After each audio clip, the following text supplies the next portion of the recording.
Live. Ooh, no. Viewers. Oh, heck yeah. Comments will appear. I may be live. Hello. Nobody yet, I don't think. 21 seconds. There's a couple. Hi, Dana. Yeah, I'm just going live for the first time ever. I'm going to talk about the international banking system, global currencies, and just the state of the world's finances. It'll be pretty brief. I'm just going to give it a minute or so to maybe get some people on here. Maybe I'll just broadcast. All right, so fiat currencies. Modern global economics, the paper that these governments use to run their entire economic system, is paper money. It used to be backed by gold in nearly every country. In 1971 in the United States, Richard Nixon got rid of the gold standard for American US dollars, and the dollars that used to say redeemable in gold until 1971 no longer said that. They started getting into trading paper money for paper money in the 30s, and it took over, and they strayed farther and farther from gold as the years went on. Yeah, there is really just a central banking system that prints money and sells it to countries at interest. This is how economics works. This is why the banks make good money. This is why I put up the video about the Federal Reserve hearing, because when you watch that video, there's concerned Congress people, senators, presidents over the years. Abraham Lincoln and JFK were very anti-Federal Reserve. I saw a comment earlier on a friend's broadcast that JFK loved the Federal Reserve, and it's like, oh really? Have you seen him talk about secret societies and the banking system? JFK was not a fan, and then a few months later, he was no longer with us, unfortunately. Yeah, there is just legit concerns in the media for things like global famine and wars and rumors of wars are legitimately going on right now. And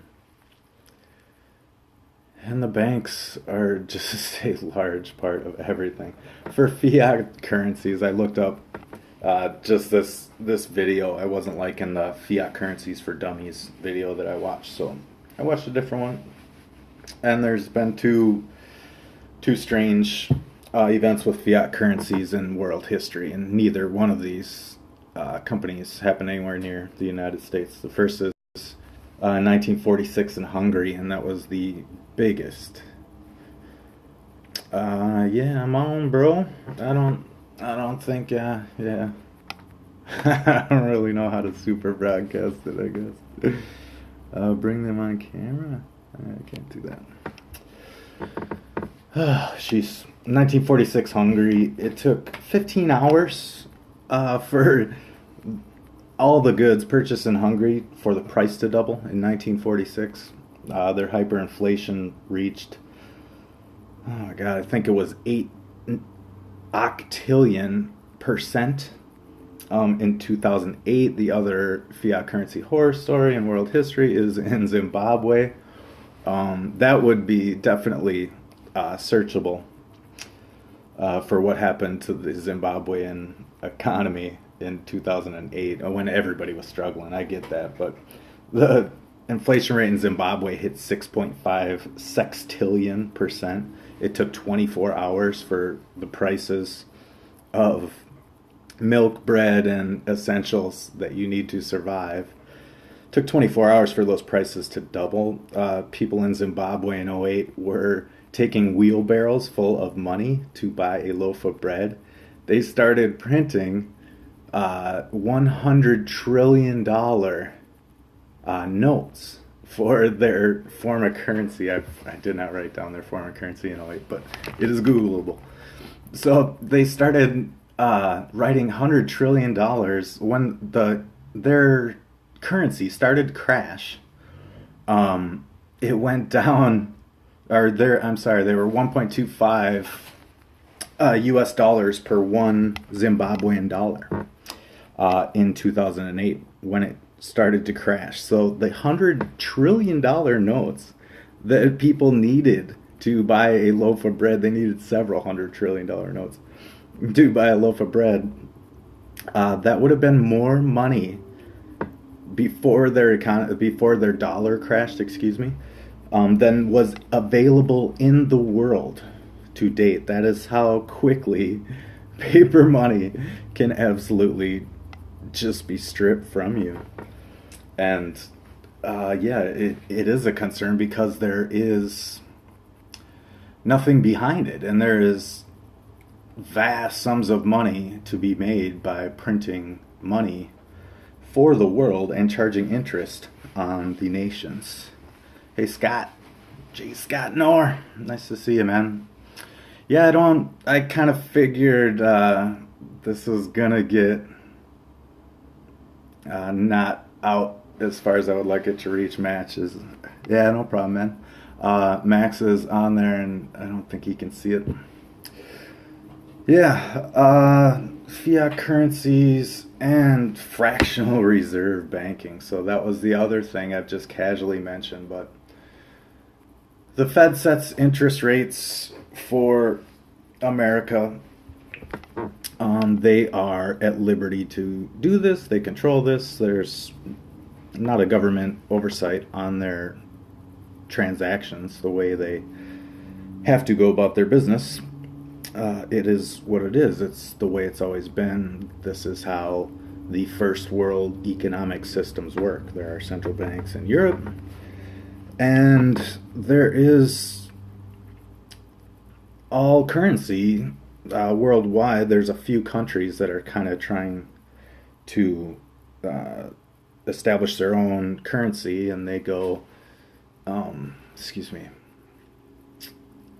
you can find these countries that try and print their own money because they're like the most evil, sinister organizations in the world when you live in America or Europe, and your news, frankly, is very slanted.